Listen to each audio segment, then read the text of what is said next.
It's recorded. I know it's recording because I had I something don't. in my ear. Yeah, but I don't have to ask. What do you have in your ear? You are in a Something. car in Barry, to be fair. Dogging again. It's definitely not doing that. Ah, So right. take the 3 Expensive. points. Episode 30. For anybody who wants to now email us, we've got a new email address. So that is the big news that is emerging from today. Nothing to do with the Welsh squad announcement and certain Wales players retiring and things like that. We have now got an email address which is tt3p at No. mail.com. You've got it wrong already. I was waiting. Do you remember our old one, Dan, that was like Oh, mate, no, yeah, BKBPO pod? What's the new one then? It's just an extra P on it. So it's tt3pp at outlook.com. Is that a character in Star Wars? Yeah. What did you say? You even got fast favorite. Yeah, I know. That's what I mean. People love Star Wars. Well, so it's Outlook. It's not even at mail.com. No, not even MailChimp or anything like that. What is it? T1 TP. If we're not going to know what it is, no other fucker is either. Right. Take the 3 Pints podcast. That's it. Right. Okay. Because we are the Take the 3 Pints podcast, and we're 30 episodes deep, and no one's really seen our faces before. So apart from Nathan, because he seems to get spotted everywhere apparently in Pontypridd and wherever. So I did it on the weekend though. I did go out with Jimmy on the weekend. Didn't get spotted. So our gold dust is wearing off. I feel sorry for Jimmy. I think he's not going to pretend to be one of us now, so he can't get free drinks. That was the push. That was the push to go on YouTube. Hence why we're now on YouTube. Yeah, exactly. But for anybody watching, I feel like good advertisement.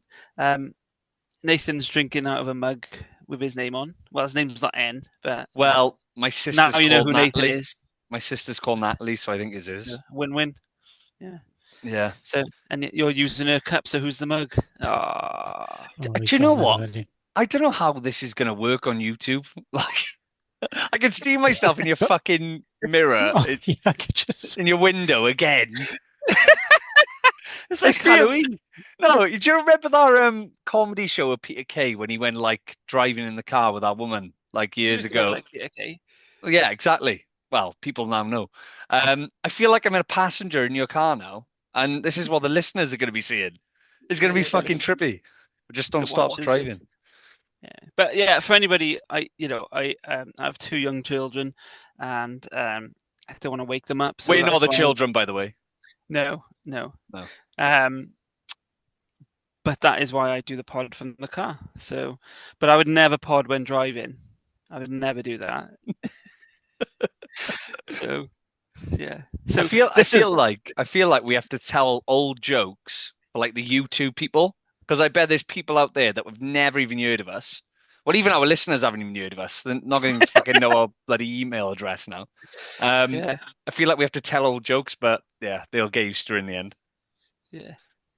But for anybody who is watching or listening and doesn't really watch or listen to us before, we wouldn't watch this.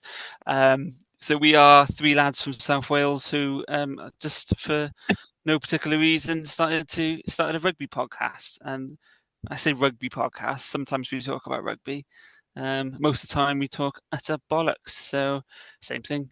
Actually. So yeah, that's pretty much who we are. We're 30 episodes deep. And we have an email address, which I'm not gonna say. Just rewind this show 2 minutes, and you'll get the exact one. And we thought we'd finally get on YouTube because, we're not doing very well with our listeners. No, we did. Plus, me and Mike want to get recognised so we can get free drinks. So. We did reach like 98th in Dubai. So yeah, that's probably the height. I thought we got higher than that. We got number one. We were number one. Oh, were we number one in the United Arab Emirates? We were number one for like 2 weeks. Yeah, that was the one. That's amazing. We had a crazy few weeks, didn't we? I think that was the Lewis Rees Summit video, though, wasn't it? Yeah. Haven't done so well in Ireland or Russia. But Or Wales. or to be Wales, honest. yeah, actually. Yeah, it's true. But if you want to Especially- know why, then listen to previous episodes. There we go. There's a teaser for you. Tonight, guys, there's a lot actually to get through. So obviously, we've been talking about it for weeks and weeks and weeks. Never actually knew what date it was going to be announced, but today was the day that this squad was announced. So we'll talk about that. The squad for the Autumn Internationals, I mean. But it's been a big week for Welsh rugby in the sense of two big names have actually hung up their boots, certainly from the international circuit anyway. So we'll talk about that and who has had the greatest impact on Welsh rugby out of those two. Of course, I mean Gareth Davies and Jonathan Davies. And we can quickly talk about the regions and the Premiership, the Gallagher Premiership from the weekend, and any other business that have we had any questions? No. No. Can I Don't be just daft, say? no one- Can I no just one say listens. something? There's two things I've noticed already. You were far too professional then. Far too professional, and you're using your hands a lot. It's like you've gone back into managerial mode, Dan. Was I using my hands? Yeah, you were. You were explaining like this. I've never Okay. seen that before. Oh. Act like the camera's not there. Go. Is your neck gonna hurt looking like that? I feel like I'm a dwarf in your car. I feel like, It's just all I can see is I feel like sitting like this, like this. Right down. Warwick Davis in your car. Oh, don't mention him. He's lost his wife, isn't he? No, he has, so. I'm not laughing at that. Oh, good. That's a bit harsh, otherwise. Just So- couldn't find her. Oh. Right. Nathan. Move on. You're going to Right. get a yellow card in a minute, Nate. We're going to put you in the sin bin for 5 minutes. Hey, we should do that. We should mute. Like yellow card is like mute. You mute a certain participant if they go out of line. Yeah, but what if two of us get a yellow card? And it's just Mike speaking. I love how Mike never gets a yellow card. Nah, you wouldn't. Nope. You know why I don't get the yellow card? I'm the Why ref. is that? Oh yeah. He doesn't break the rules. He knows the rules or laws. So, Yes. but we always start off the pod with just a check-in. Oh, see, even that sounds formal now. Yeah. But Mike, tell us about your week. It's been a typical Mike week for those that. Didn't you Well, have an award ceremony? No, Don't no, you I go just went out to a black tie dinner. Just black tie dinner? yeah, Nice. it was nice. I haven't since COVID. That's probably the first one I've done for about 5 years. So nice I to get thought out. you had won tickets to be in the audience at Strictly. No, Fuck off, no, Dan. I Don't go haven't. there. No, and if I did, I would give them to Nate so he could support his best mate win. I'll take some tomatoes with me. I don't get Well, that. it's been a good week. What about Typical you, Dan? Mike week. Yeah, what about you? How's your week? Yeah, good. Yeah, good. Went to the NFL yesterday in London. Long day, but and a bad result for me as a big Pats fan. But it was a Zamet good play? day out though. No, did he fuck? Fucking No. hell. What's the point? It's such a waste, isn't it? It is a waste.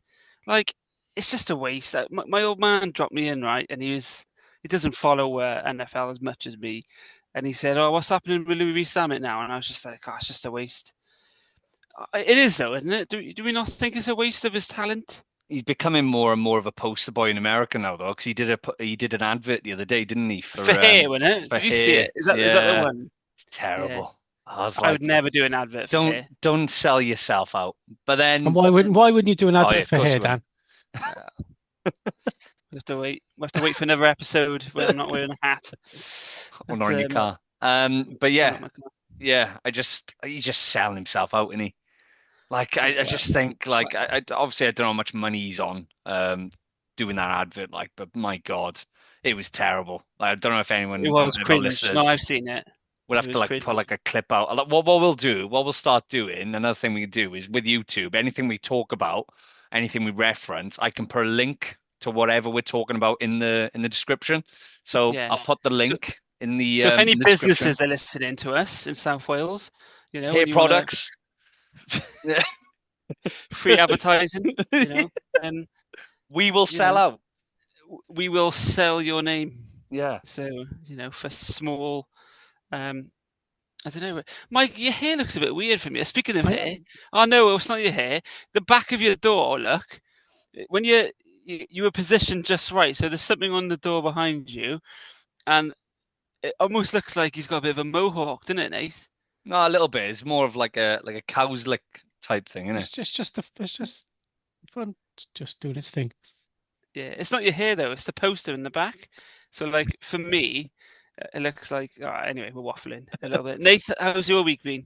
Yeah, been good, mate. Went out over the weekend. Sarah, my missus' mother, came over from Portugal last week. So yeah, in the Gonçalves. So you went out. Yeah.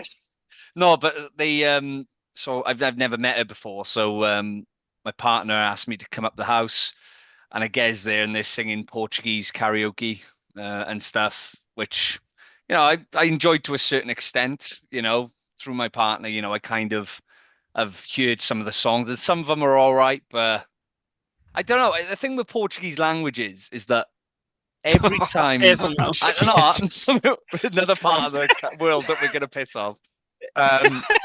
Put a link now in the video description. What's a but Duolingo or something? yeah, yeah, I fucking need it. Fucking hell, that's all I know is puta, and that's bitch. Fucking hell. Great. Yeah. So And how did it go with a mum? yeah, puta. No, mate, I was actually really, really nice, right? So I went to Tesco.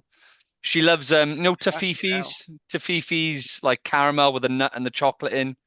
Have you ever seen them? I They're thought he was like a Fijian player or something. No. He scored a hat-trick against us in fucking November now. I'll definitely put a bet on that. Yeah. So I got her them. She loves them. They don't do them over in Portugal, so I got her some of them. I got her some flowers, and I got her a card then, and I writ the card in Portuguese, but I had to do Google Translate.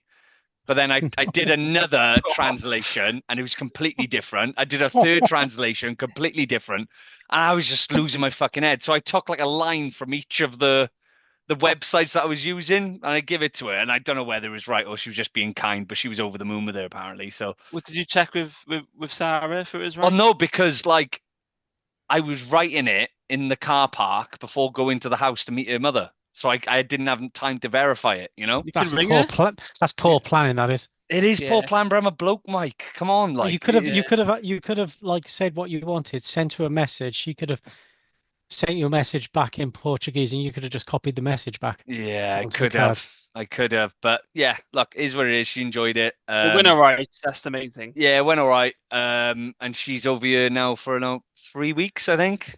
She's hating the weather already. The last Don't time, blame her. she lived over here 11 years ago. So yeah, I was like, nothing's changed really in Wales, is it? We Yeah. still barely got electricity over here. Yeah. And yeah, no, it was good. Went over to Cardiff then on Saturday with Jimmy, friend of the pod. You tried to do the Guinness challenge, didn't you? Yeah, fucked it up big time. That was awful, mate. But it No made offense. it made it funny. So like usually whenever we do the Guinness challenge and I do it right, and I think the Guinness challenge is the harp and then the word Guinness, and then in between the Guinness harp and the word Guinness. That's No. what I think it is, but obviously splitting the G is in the middle of the G, isn't it? So Yeah. yeah, I overestimated it. I started going like that, and I thought, right, I'll wait for Jimmy to put his pint down because he always go way too early, and I completely fucked it up, and I got in the middle of the harp. So Yeah. yeah, I Yeah. split the harp. Yeah. If that's a thing. So yeah, no, it was good. It was good. Cardiff was rammed as per usual. Was out with a few old Ponty rugby players from the 80s. Some of the stories they were telling me were fantastic. Some of the boys who had had like 60 or 70 games with Ponty over there. One of them made his debut for Ponty against Australia, playing against David Campese on the wing at 18 at Sardis Nice. Road, and they lost 6-3. And I said, look, that's the difference in Welsh rugby, where if you're from Connecticut and you beat Australia in the early 90s or 80s or whatever it was, or if you're a Connecticut player and you beat New Zealand in the 70s, you won't have to buy a pint in that place ever again. Whereas you lose by 3 points and nobody ever 3 remembers pints. you. Jeremy, 3 pints, yeah. Nobody ever remembers you. So, yeah, maybe he's lived a bit of a bitter life, I reckon. That's the way Yeah. I took it anyway. Yeah, that's cool. That's cool. Very cool. So, yeah, look, I'm going to address the elephant in the room. The 35-man squad was announced today from Warren Gatland for the autumn internationals, the 3 games that we have. Let's get into it then, guys. What are your thoughts on who was selected? Who would like to go first? Mike, do you want to kick us off? Oh, is that what gives you time to think then, is it, Dave? Yeah. Yeah, No, because I feel like I'm going to go on a rant. I'm not going to let you talk, so I'll let you talk first. Okay. I don't mind. So I think all bar a few players, I think that's pretty much what we would have expected as the squad to be, especially in the forwards. Really? Yeah. Who else is out there? Do you want to butt in now? Yeah, go on. Right. So I had a look, and believe it or not, I've done some research. I've had a look at some of the players that I think could have potentially been picked. Now, it is a long list, but I've put a star next to the players who I think realistically could have gone on the squad. So, honourable mentions, Tom Border, the prop for the Ospreys. I think it would be nice to give him a shot. He's 34 years old. I think he's done well for the Ospreys over the past year and a half, 2 years. Solid. But you know what would have happened if they give him a shot, though?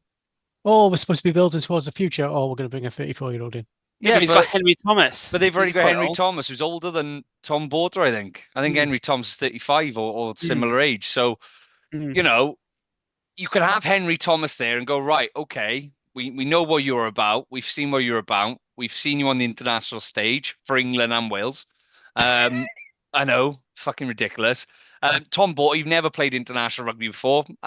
Give him a go. I think the likes of I've written down here like Ryan Combia. Look, he's always been a good player. He's always been a good player for the Scarlets. Had a good start to the season with the Ospreys. I just don't know. I don't know if he's done enough to probably get in the squad. There's obviously honourable mentions for like Harry Davies, who's done well. Rhys Davies in the second row. Max Nagy, who everybody's been shouting for. What about Max Page, though? Who? Max Page.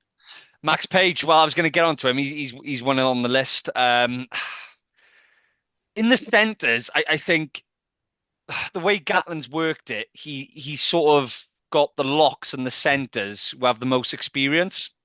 That's probably the most experience we have in the squad. So if you look at the second rows, he's brought back Adam Beard, he's brought back Will Rowlands. There's tons of experience there. As much as people, probably don't rate Adam Beard, experience is what we're lacking at the moment in time. And of course, again, with the centres, Owen Watkin and Nick Tompkins, I think these players are big for the squad. You do need them in there.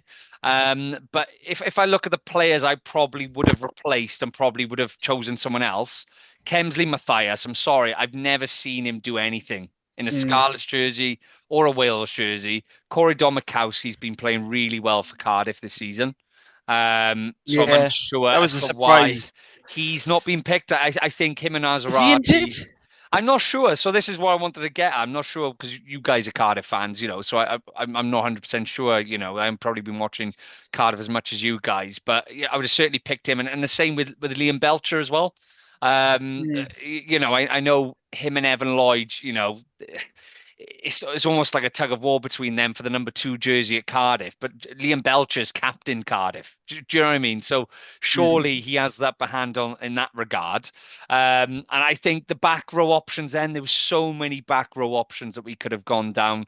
He goes for the likes of both Chunza, who can play second row and flanker. And I think Gatland likes that, type of player who can play a bit of both. It certainly does help. Hybrid.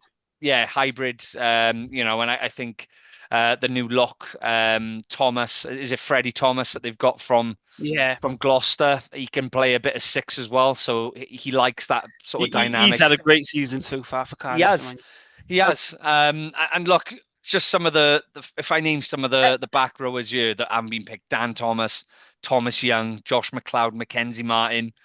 They're good players, and I certainly thought Josh McLeod was in for a shout, but I thought Mackenzie Martin was going to get. Yeah, was pretty certain to get a bit surprised of his submission now, Mm. but I mean, and that brings me to like before we go back to like I guess what our thoughts are on the squad, like on that point where Mackenzie Martin has not been selected this time. Look, I guess for Gatland, you're damned if you do and you're damned if you don't, because if he selects Mackenzie Martin, he's doing it on the basis of, well, he's already given him a shot in the summer and in the Six Nations, etc. So he's got to keep the faith and do it now. But then it's almost like, well, why have you played him if you're not going to carry on investing in him? But then if his form isn't very good, because I mean he hasn't started for Cardiff much this season, that's probably why. That's probably been his sort of downfall and why he hasn't got in the squad. But it's just a bit strange to me in regards to, like, again, there's a few new names in there, or is he still experimenting? I hope he's not still experimenting. Like, I think he might be. It's just been so much chop and change. Like, to be honest with you, I would say that this squad is probably the most settled I've seen since the World Cup. I'd probably say that. But I mean, Mike said on previous episodes that if this was anybody else apart from Gatland, then this is me saying that now, and I am a staunch Gatland fan. Yeah. But if this was any other coach apart from Gatland making all these changes and not getting results, they would have had their marching orders a long time ago. Oh, absolutely. But I think we go back a few episodes, and I think I said about maybe us going back to 2008 when we had 13 Ospreys. I don't think we could have gone that far. But having a basis of a side that is, connections at a club, and he's certainly done it with Thomas Williams was always going to get picked. But having him and Gareth Hanscom at halfbacks, it's a good partnership there. Tried and tested at test level, and club level. They've won trophies in the past. They've won the European Challenge Cup. They've done well for Wales in big tournaments as well. But I just look at, like, for instance, Ellis Bevan. I'm sorry, like, I just don't rate him as a scrum half. You got Rodri Williams. See him played for Wales for years, and he's Rodri Williams hasn't played for Wales in 10 years, and I think that was against Scotland in the Six Nations in 2014. I think we put 50 points on Scotland. It was the game where Stuart Hogg got red carded for elbowing Dan Bigger.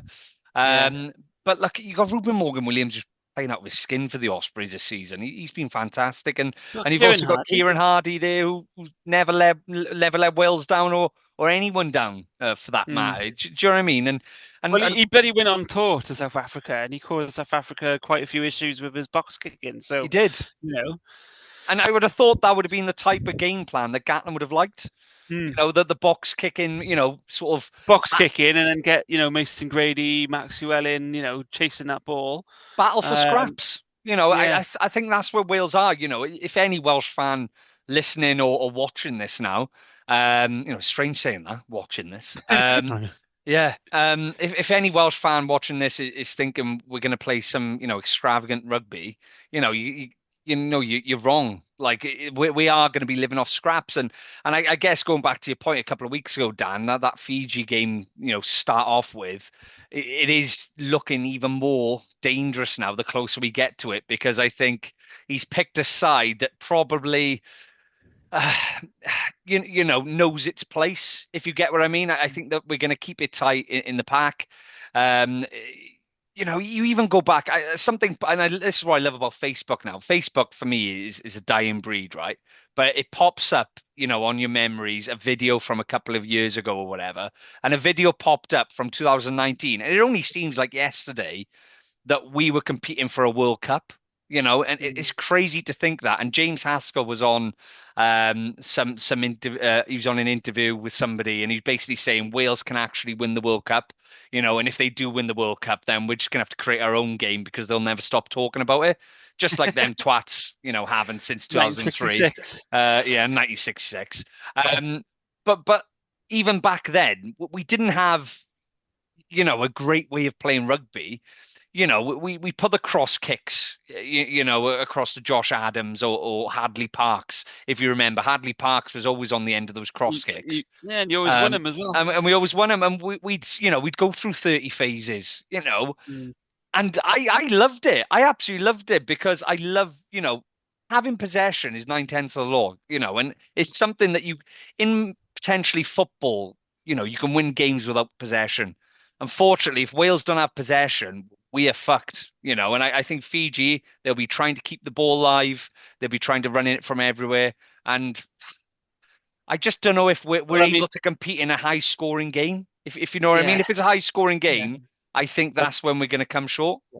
Well, it's been years really since, years, but probably the World Cup actually, where we actually did score a few tries in one game, whether it was the Fiji game or the Australia game.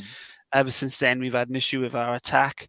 And yeah, I think you're absolutely right. I think if we play typical, I don't want to say Warren ball, but if we play typical sort of, we'll give it to Fiji and we'll just let them attack us and we'll hold them out and we'll not going to happen.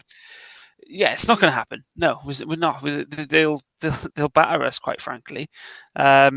So yeah, I said many episodes ago that I think Wales will go this calendar year without winning an international game. And I certainly from the squad today, and people will say, "Oh, you're negative. We don't know what you're on about." But I generally think that we won't win one game in that autumn.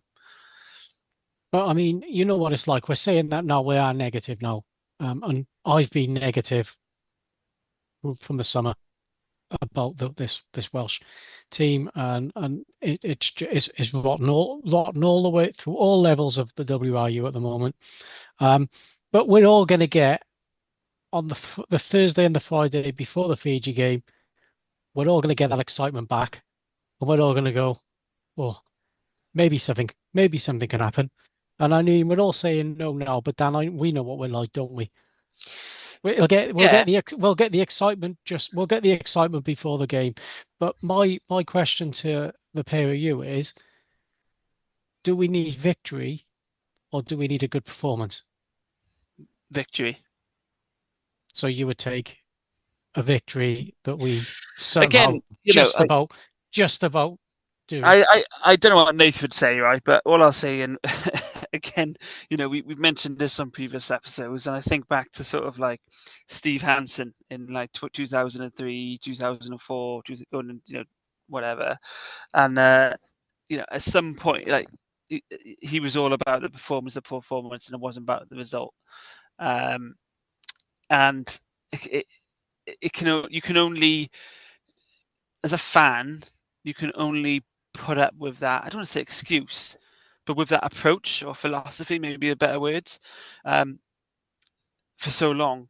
And then you look, lads, we've been doing this for nearly a year now, this pod, and we haven't yet to do a pod when Wales have won. So that's my answer there. That's why I want a victory, not just so the pod can have a review a Welsh win, well, not just because of that, but as a fan.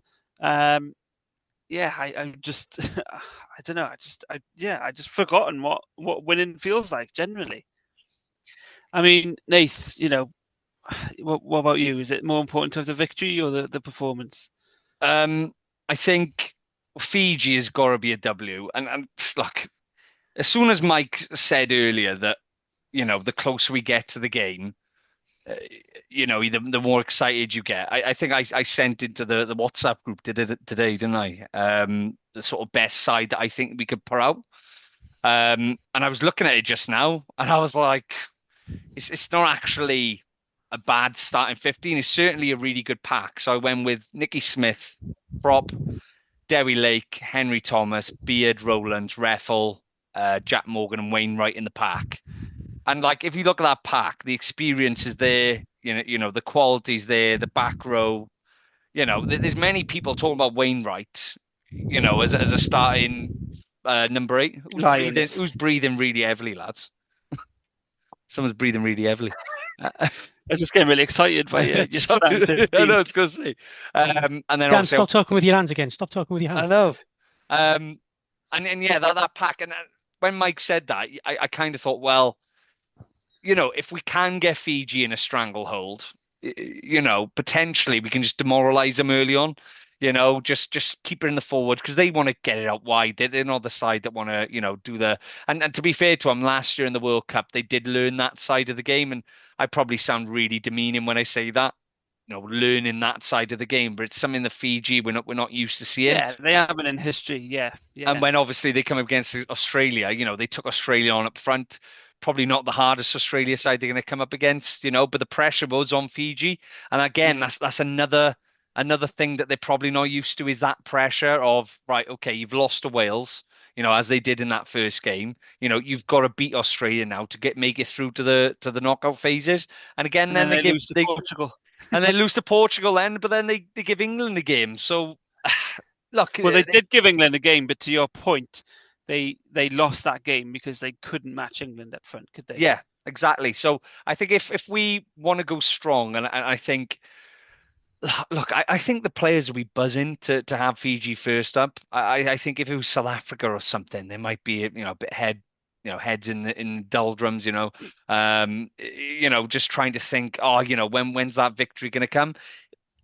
Confidence is everything in sport, and it's such a cliche, but I just think that beating Fiji first up, giving them that confidence to play Australia the week after, that Australia side, losing by 60 odd points to Argentina in a couple of weeks back, that's one of the biggest hidings I think Australia have ever been given, so they're probably not in the, and again, people must be listening to this podcast going, you can't or watching, you can't call Australia shit or this team's shit, but they're shit. It's just that we're worse. So that's the only reason why we lost that test series in the summer. Is just we are far worse rugby side than Australia. Of course, playing away from home come into it, and hopefully, the crowd is going to make a difference. But we've made our feelings known on the crowd in the past couple of podcasts, how poor it has been at the Millennium Stadium or Principality Stadium. But yeah, look, I think Fiji, it's got to be a win against Fiji. And then I would expect at least something from that Australia game. And then hopefully then talking about performance, I think if we have a performance against South Africa, lose by less than 10 points, I think everyone will be probably happy with that, I think. What about you, Mike? You asked the question, so you can answer it. Yeah, well, you turned the tables on me. I don't think a performance or victory against Fiji is gonna change anything from where Welsh rugby is right now. I think I would like to say that Wales are going to win 2 of the 3, and that would be the first 2. That would be. When you say you'd like to say, I would like to say, but I don't. I can't see it happening. Is that you thinking they will? Right. No, okay. I don't think it's going to happen. I think we're going to lose all 3. So why wouldn't you? Why would just to be a dickhead? Why wouldn't you? Why wouldn't you say I'd like to see us win? Like surely you'd like to see us win 3 out of 3. I would like to see us win, but if we want to be professional in this, are you secretly trying to tell us that you're South African? And now we're going on to YouTube. We can't really hide behind the anonymity of it. Yeah. Nath, that's the best you've looked all night, Nath. Can I just say? But I don't think, no matter, Christ Almighty, I don't think that whatever happens is gonna change sort of my feeling.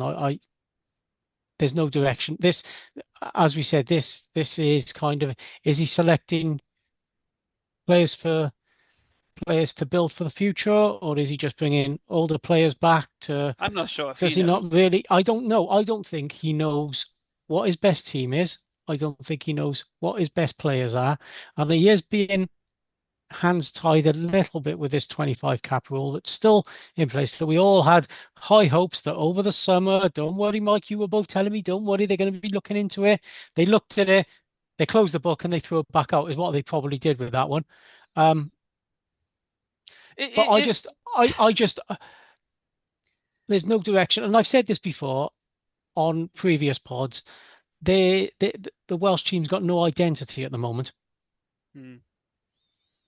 But it's interesting what Gatland said in his press conference today, though, is that he did name Josh Adams and Faletau as Six Nations players that they're going to add into the Six Nations squad. So all of a sudden, again, you're looking at that squad, adding a bit more experience in there.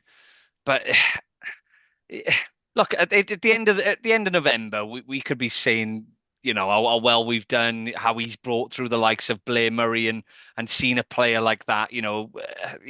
People haven't watched much. And look, I'm not expecting people to watch this and who watch regional rugby. You know, there'll be many people watching this or listening to this who are outsiders. Yeah.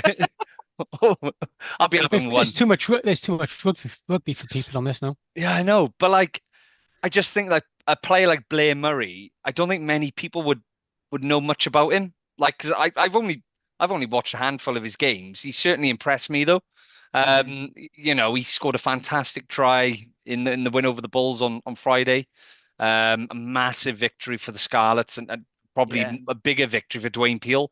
I think the pressure was starting to really turn on him. But he scored a fantastic try, and I think we got to mention Tom Rogers as well. I think Tom Rogers scoring that try, you know, sidestepping 2 World Cup winners in Moody and Aronza, you know, that probably booked his place in the squad there and then.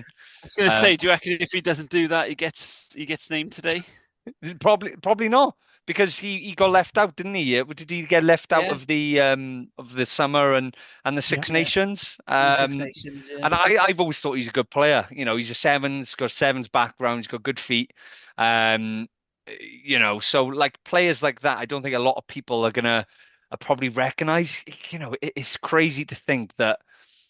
You know, I watched the Wales South Africa game with my old man in the summer, and my dad's pretty clued up on rugby. He didn't know a lot of the players were, and that's crazy to think that at the international level we're getting to the point of that. You know, so that's pretty crazy. I just want to say as well, like, again, we're probably putting Gatland down and the Welsh team down here. Max Llewellyn had to be picked, you know, and he probably has to start. I think even if he doesn't score 4 tries the other night for Gloucester, he was getting picked. Yeah, but like, he scored 3 tries, didn't he? Did he score 3 tries? Yeah, he scored 3. Yeah, he scored 3, and they still lost. I don't know, and they still lost. You know, that's what the Premiership's like.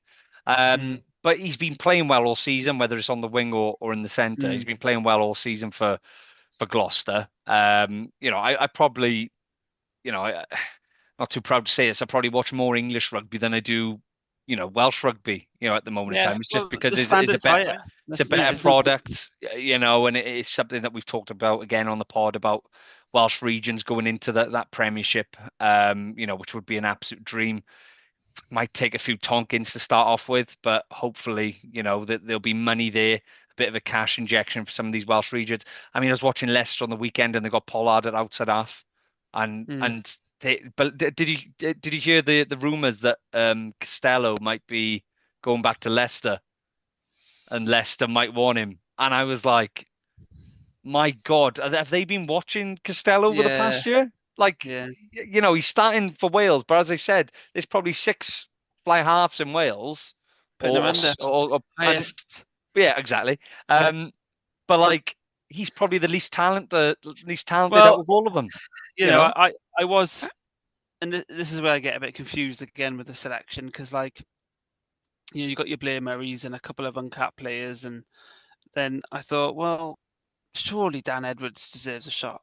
You know, like the way he's been playing for the Ospreys so far this season.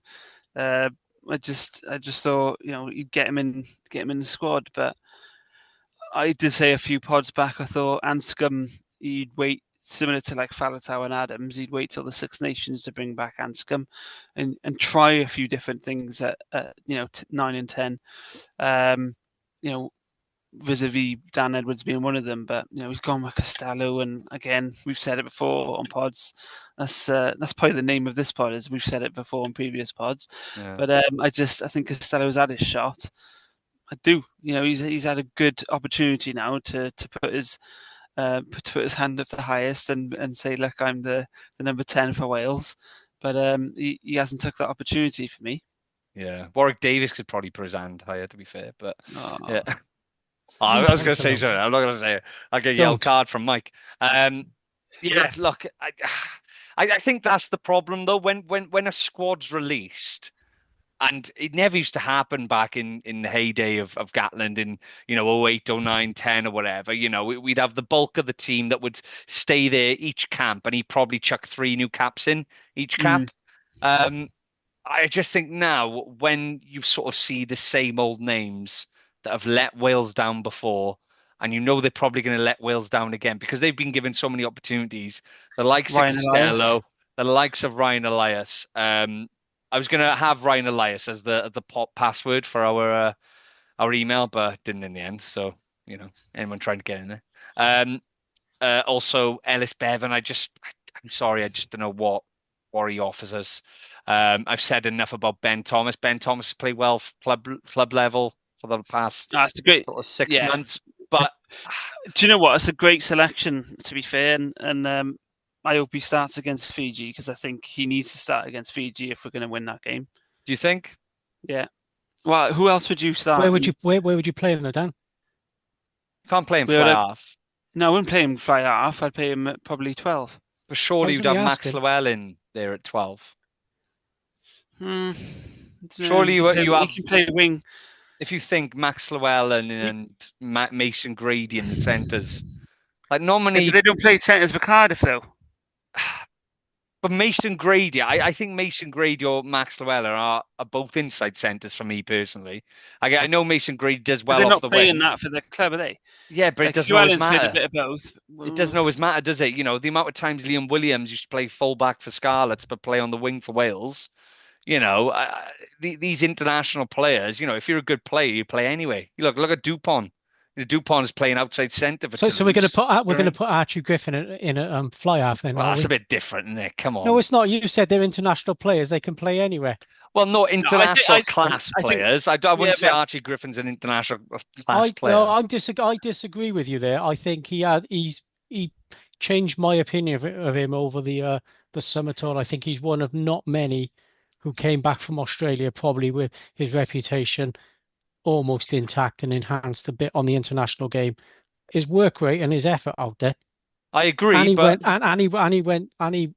played at least one of the tests. He played the full 80. Yeah, I agree. Name me another international front row that's done that and put that much effort in. I just think that it's Australia, and I think against teams like South Africa, he's going to be found wanting. I think. I just think he's going to get his ass handed to him because he's not the biggest of props. He really isn't. In a game like that, you would want someone with a bit of experience. Going into that game. So one of the biggest surprises I'm disagreeing with you there, but yeah, but look, Dylan Lewis hasn't been picked.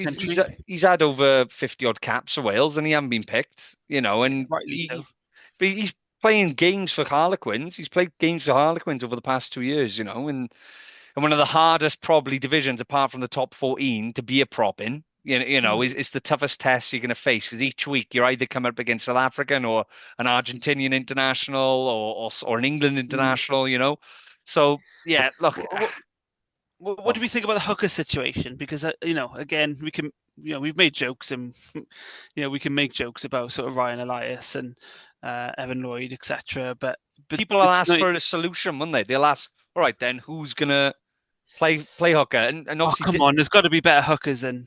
Yeah, but Derry Lake's captain, isn't he? Is Derry Lake captain for this Six Nations? Yeah, and I've got no issues with Lake. I've got no issue with Lake. I mean, look, his line-out is still a bit sus, but I think he makes up for it for what he does around the park. But Evan Lloyd just proved on the weekend that he's not ready for me.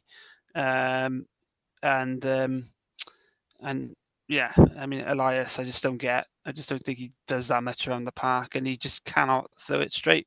And again, we're not experts. Certainly, I'm not. There's more to a line out than just a hooker throwing it in, sure. But I just do not get why we just cannot get set pieces.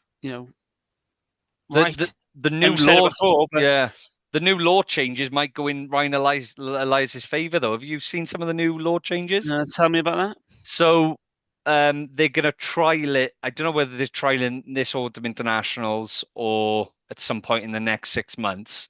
But one of the law changes is in the line out, if you throw the ball not straight, but the other team doesn't compete, then it's play on. But Surely more teams are going to compete now. Yeah, but that's what they're trying to do. They're trying to get more teams to compete on the lineouts, which is going to fuck us up real good and proper. Yeah. Do you know what I mean? So like, as soon as he's coming to the line, he just chucks it in like that. Quick, get it in before they compete. Like, no, there was a few good ones. Obviously, there is the mark from the kickoff. That's another one. So I think what they're trying to. I don't know if I like that. So what they're trying to do is from a kickoff, they're trying to make teams kick off shorter. So it's before the 22, so it's more of a competition. Yeah, okay. They're trying to make it more competitive around the park, I think. So I guess the advantage of that rule is that the team that kicks off has actually more of a chance of recovering their own ball. Yeah, which is brilliant. But you know the one rule that would have made the rugby match even more exciting? The 2-point conversion. The 2-point conversion. Oh, it's true. Right, that's enough. If they want more excitement, and they want more scoring, and they want more drama. As we're doing a video now, right? Can you put a link to like a voting? What? Are we going to have to explain our 2-point conversion to everybody again? What? No. Should I tell you what? Right, you two, right, can do a video together explaining it, and then we can release it. Hang on. Let him finish. We're not that type of podcast. Fucking hell. Oh yeah, shit. And Dan's in a car as well. Fake taxis. Oh, you give it. I feel like P. Diddy. I know a good lawyer. Right. Can I? Because I want to make a video on this. Right. I just want to explain this for everyone. Right, listening. And it's going to be nothing controversial. It's just facts. Right. So, Gaz, where'd you get your information from? Gaz. Is that the show's statistician? So Gaz, our researcher, we've eventually added him into the 3 Pints Pod WhatsApp group, which is an exclusive group. And he's basically said, just watched a YouTube video about these Hollywood conspiracies, and Sean Holley's picture has ended up on it because Diddy's lawyer is also called Sean Holley. So I thought this can't be right. This literally can't be right. I'm not. I'll basically what I'll do. I'll create a video and I'll show the photo that's been shown. But basically, there's a video about how Coolio. You remember Coolio? Exposed Hollywood for forcing black rappers to turn gay, right? That's the title of the video, right? And about 9 minutes in, they talk about P. Diddy and his lawyer, and they release some quotes from his lawyer. They show a picture of Sean Holley, former Bristol, former Ospreys coach, as P. Diddy's fucking lawyer. What a career change. Do you think Gaz has set you up there? No, it's real. Checked it out. Unless Gaz created the video. That's what I'm saying. Well, mate, if he's created the video, I want some buns from it because he's had 45,000 views already. So Sean Holley's been seen by 45,000 people as P. Diddy fucking live. What if he's walking down the street? Scum. How can you hang around with that jerk? What? Thinks he's taller than Shane Williams because he's with him all the time. Sean, get a life. Oh, yeah. Fucking hell of a career change. Speaking of career changes, though, so Gareth Davies and Jonathan Davies announced their retirement. And good segue. Good segue. 7 days or so. Biggest loss. I mean, Jonathan Davies hasn't played for Wales for over a couple of years now, I think. But I guess biggest sort of impact, sort of, who had the best, who's leaving right, there you go, I'll get my question right in a minute. Whose legacy is I guess the biggest out of the two? It's Jonathan Davies, isn't it? Come on. Is it? It's just, I disagree. it's But shut can you up. look? No Can you way. look? Like, what's the first thing? Because I know the first thing I think of. The We first think thing of you Gareth think of with Davies. Gareth Davies. First thing. 2015 Twickenham. Oh, sorry, the Alliance Arena. But is Lloyd Williams remembered more for that moment? Surely Lloyd Williams is remembered more for the kick I don't think inside. so. No, I think it's the person who scores the If you try. think of that game, I think it goes Bigger's kick with a big arena. You've got Lloyd Williams' kick inside, and then you've got Gareth Davies' try. But he I think needed to be that's the there to order. finish it off. He needed to be Yeah. there to finish it off. I I, think so they're both great. They're both yeah. Oh great yeah. servants for Welsh rugby. But I think I can't personally, and it's an opinion, I can't look past Gareth Davies's try against England in the 2015 World Cup. And let's be honest, we were a decimated Wales team at that moment of the game as well. Yeah. We had players playing, and back to your point, Nate, from earlier, we had international players playing in positions that they're not normally used to playing, with scrum halves on the wing and so on as well. Did well. But I can't look past that try as being one of the like moments that people will Uh, remember about Welsh yeah. rugby. I think I, Jonathan Davis has got more iconic moments though. Like I think Jonathan Davis, if you think about the Lions, for goodness sake, the Lions in 2017, there's an interception in the third test, and Jonathan Davis chases him all the way chases him down to down the and tackles, 22 yeah. and catches him up and we win the ball back. You know, there's so There's many a more. stiff arm in 2016 when Wales toured All Blacks as well. The It's stiff arm. handoff, one of the Yeah. greatest handoffs world rugby's ever seen. You know, that guy, I don't think he ever played for New Zealand again after Yeah. that. I don't know whether it was out with shame or injury. Do you know what I mean? There's the try against Ireland where George North sets him up. You know, there's so many iconic Jonathan Davis moments where I'm just like, yeah, he But created that, you know. but to Mike's point, right? And I think Gareth Davis, and that's the greatest game for me, or one of the greatest games I've said before for Wales in my memory. But it's not even just that try. I think Gareth Davis has scored some really, really memorable tries. Another one that comes to mind is, well, he's had quite a few interceptions, but that interception he had against Australia in the 2019 Rugby World Cup, right before half time, that completely took any momentum and really like that. I would dare to say, even though they tried coming back in the centre half, I think that finished Australia off and got us the win in that game. And he has scored some really big tries for Wales. Outside of the game, I think Jonathan Davis is probably a much nicer guy and much more humble, from what I've heard on the grapevine. But in regards to impact and like for me personally, and like Mike said, it's just an opinion, but I think memory-wise, I think Gareth Davis has had sort of better tries, and in my, like I said, I know Jonathan Davis has some great moments, but I think you remember the tries more, and that's why I would go with Gareth Davis for me. I just think Jonathan Davis as a linchpin in that Welsh side from when was it? When did he make his debut? I think it was 2009 he made his debut, all the way up till say 2017 or 2019 or whatever it was. For 10 years he was a linchpin in that Welsh side. Plenty of times he played with Jamie Roberts, plenty of times he played with Scott Williams and other players. It didn't matter who his centre partner was, he always performed. Gareth Davis only has to rely on the forwards in front of him to do their job. Give him space and he'll be fine. I think Gareth Davis is more of You are talking explosive. about a Welsh pack, though, aren't you? We did have a good Welsh pack though. We did used to historically we did used to have a good Welsh pack, and there was a point where I thought we were up there with one of the best in the world. We could compete with anyone. Especially when Adam Jones, Gareth was in that front row. But look, as you said, like Arsenal's, everyone's got an opinion, haven't they? And yeah, I just think Jonathan Davis, for the legacy that he left behind, he's not just one of the greatest centres we've had. He's one of the greatest players we've ever had. And I don't think you could say the same about Gareth Davis. Perhaps be good to get other people's opinions on it. Yeah. Maybe we could do that. But okay. Well, listen, lads, it's been a pleasure as always. Been interesting to see what comes on the back of this. Can I have one non-rugby? That sounded awful. I was trying to shoehorn in a non-rugby conversation. What comes on the back of this? It looked like you led forward as well. Oh, he's It's just because people can see our faces. I thought we'd done so well then, and you say that. Start it again. Start it again.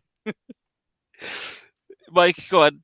Bring Right. us back on track as always. So it's not quite on track, but I've got a question for you. And this goes from a conversation I had with my father-in-law a few weeks ago. And my wife will be listening to this and she'll be in stitches because she knows the conversation coming Is up. it your question or your wife's question? No, this is mine to just gauge Because an if opinion. it's your wife's question, we'll answer it in 4 weeks' 3 time. weeks. Yeah, 3 to 4 weeks time. I get it in the neck, but let's answer the questions. Anyway, do you Who's this to? to both of you? Do you Okay. consider chip shop tea as takeaway? No, and I'll give context to this Oh, now. fucking hell. No, because I was talking to my father-in-law and he was saying this This is like my quavers and tomato soup again. Oh no, and I can't bring myself to it because your quavers don't they go soggy when you put them in soup? Croutons, though, aren't they? Cheesy croutons. Croutons don't go soggy though. Anyway, I said to my father-in-law, I was like, he said something, and I said, "Oh, why don't you get a takeaway?" And he said, "Oh, I haven't had a takeaway for about a year." I said, "Hang on, you had chips from the chip shop a few nights ago," and he said, "Oh, that's not a takeaway though." I said, What "What was is it? Just chips? Was it just chips, Well, or was it? probably fish and chips with them. It's always the same order." I think it's a takeaway Yeah, if it's it is fish. a takeaway. It's But definitely a takeaway. his argument was it's not Careful now. takeaway unless it's pizza or Indian or Chinese. And I'm like, but you're taking it out of the shop. And he was like, yeah, but it's not takeaway because it's only chips. I said, but it's not only chips, is it? So Did he cook would them? you? Oh no. No, and that's what I said. I said takeaway is That's a anything. takeaway then. It is a takeaway, yeah. I was only getting your. Look, I sort of, and I don't agree, but I do understand with what he's saying because, again, traditionally, a takeaway, I wouldn't even say, in Wales anyway, I wouldn't even say, maybe now, but I wouldn't have said in the past that even pizza is considered takeaway. Whenever you say takeaway, it's either Indian or Chinese. What about something what about something from famous fast food restaurants that you have to leave the store with? Because for me, it's anything you've got to take away from where you've bought it to go and eat it. Yeah, but then you could say that going to Tesco and buying, toilet paper, that's a takeaway. Yeah, but you don't eat. Well, you might eat toilet paper. Careful though. Oh, where are we going here? It's a takeaway, Mike. All right, fine. If I went to Tesco and bought a fucking microwavable spaghetti bolognese, is that a takeaway? Love, I've got a takeaway. No, because you've got to put you've had to do something to heat it up, haven't you? So it's not ready prepared. Some takeaways I've had to heat up, mind.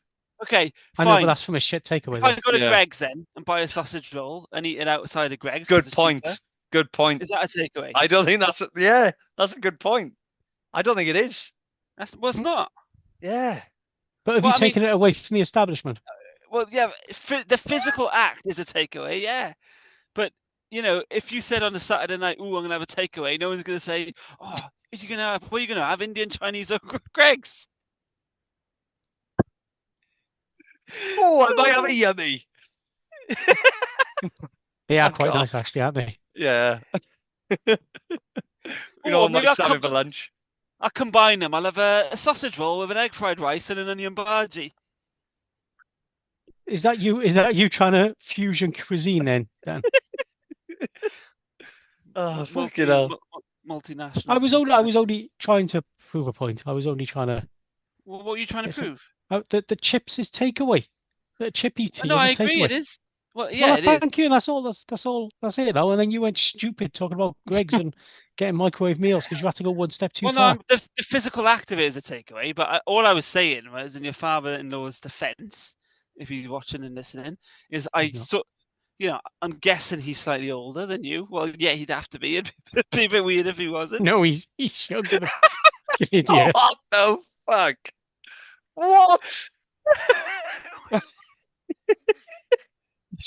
Ridiculous. I'm guessing he's older than you. I'm guessing he's older than you. So do you think Mike's that old that he's older than his dad? And now people can actually see our faces. They can understand I'm actually not as old as you keep making out, Nathan. Fucking It's hell. funny what filters can do. Yeah. It's the Yeah. Botox this morning. All Took right. it away. I think we'll leave it there. Yeah. Right. It's only 6 minutes left. Yeah. Any before we finish tonight's pod, any takeaways? Oh, listen. Thank you to our listeners for listening and for watchers now, I guess.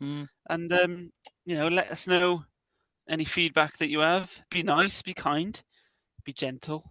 I think next time you have to put a light on in your car, Dan. Yeah, but then the battery would die then, wouldn't it?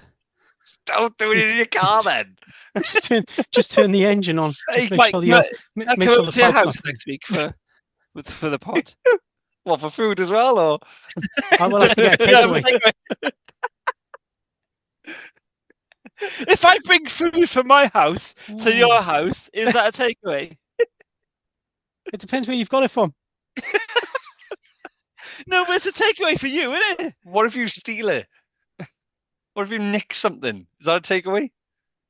Yes, yeah, it'd have to be, wouldn't it? Well,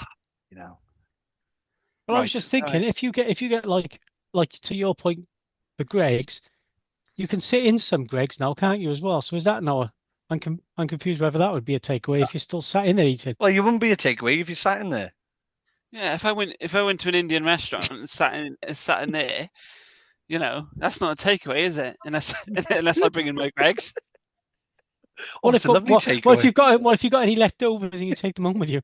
Does that turn into a takeaway? I don't know. That's your dog. Right, you're gonna have to do our outro now. Yeah. Well, I thought I did, to be fair. And sorry. Start talking about takeaways again. Yeah. But, we can actually tell people to subscribe to the YouTube channel now. Yeah, and email us at Nath. I forgot. TT3P CP30 BB8